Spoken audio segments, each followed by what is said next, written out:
জুলাই আন্দোলনের প্রথম শহীদ আবু সাইদ হত্যা মামলায় 2 পুলিশ সদস্যকে মৃত্যুদণ্ড দিয়েছেন ট্রাইব্যুনাল। 3 জনের যাবজ্জীবন সহ বাকি 28 আসামিকে বিভিন্ন মেয়াদে সাজা দেওয়া হয়।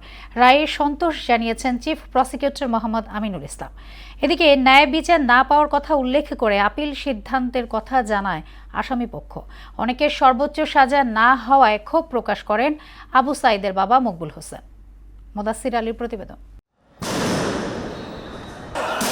জুলাই আন্দোলনের প্রথম শহীদ আবু সাইদ হত্যার ঘটনায় মানবতাবিরোধী অপরাধ মামলায় রায় ঘোষণা করেন আন্তর্জাতিক অপরাধ ট্রাইব্যুনাল।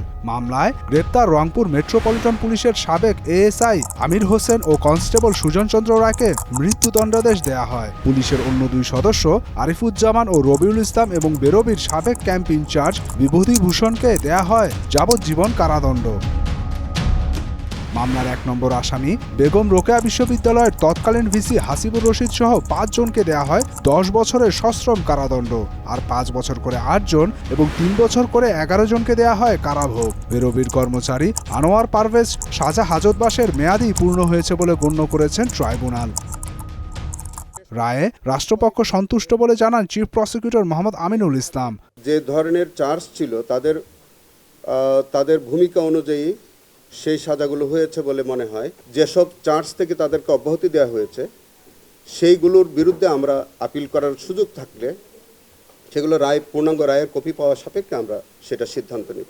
এদিকে রায়ে ন্যায় বিচার হয়নি বলে দাবি করে এর বিরুদ্ধে আপিলের ঘোষণা দেন আসামি পক্ষের আইনজীবীরা।